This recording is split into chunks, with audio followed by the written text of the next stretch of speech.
दूसरा, देवऋषि नारद, जो मनुष्य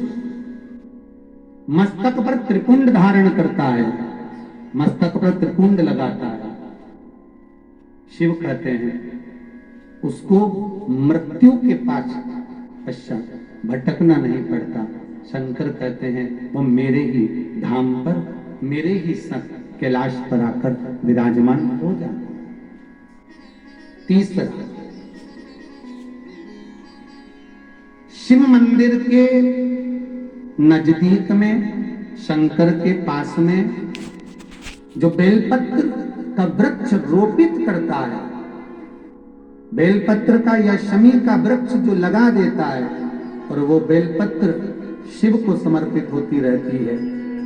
जब तक वो बेलपत्री का वृक्ष लगा हुआ है, उसकी बेलपत्र शंकर को जब तक चढ़ रही है, उसके वंश का कभी नाश नहीं होता। चौथा कारण कहा, देवऋषि नारद शिव मंदिर की चौखट के सामने से निकलकर जो जीव चला जाता है, शंकर के द्वार से निकलकर शिव का शिखर मंदिर का देखकर जो निकल जाता है, उसका कार्य कभी अटक नहीं सकता। और पांचवा कारण शंकर के स्मरण का स्वयं शिव देवऋषि नारद से कर रहे हैं। नारद, मृत्यु का भय होने पर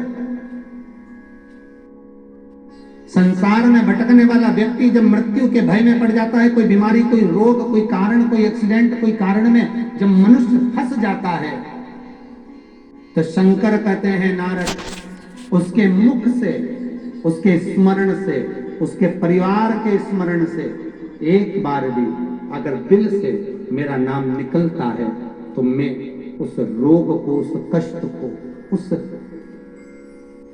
दुख को अपना जानकर उस कष्ट से निवारण कर देता। इसलिए हमारे यहाँ अगर किसी का एक्सीडेंट हो गया, कोई रोग हो गया, कोई बीमारी हो गई, कोई दुख आ गया, तो हमारे यहाँ तुरंत ब्राह्मण कहते हैं कि महामृत्युंजय का अनुष्ठान कराइए, महामृत्युंजय का जाप कराइए, शिव का स्मरण कराइए, शंकर का अनुमोदन कराइए। और फिर निवेदन करूंगा, बारंबार कहता हूं, आज फिर निवेदन करता हूं आप सभी से, अगर शरीर में कष्ट है, घुटने कमर में बहुत ज्यादा तकलीफ है, तो प्रदोष के दिन शंकर के, अभी महाशिवरात्रि आने में तो बहुत समय है, पर प्रयास करना कि प्रदोष के दिन शंकर के मंदिर की चौखट पर बैठकर, शंकर के मंदिर के द्वार पर बैठकर, शंकर पर चढ़ी हुई बेलपत्र खाना चबा चबा कर और घर आकर विश्राम करना। 2-1 प्रदोष कर देखना, आपके घुटने और कमर में आपको खुद अंतर है। बाबा की बेलपत्र कोई साधारण नहीं है महाराज। वो कहते हैं ना, इस बेलपत्र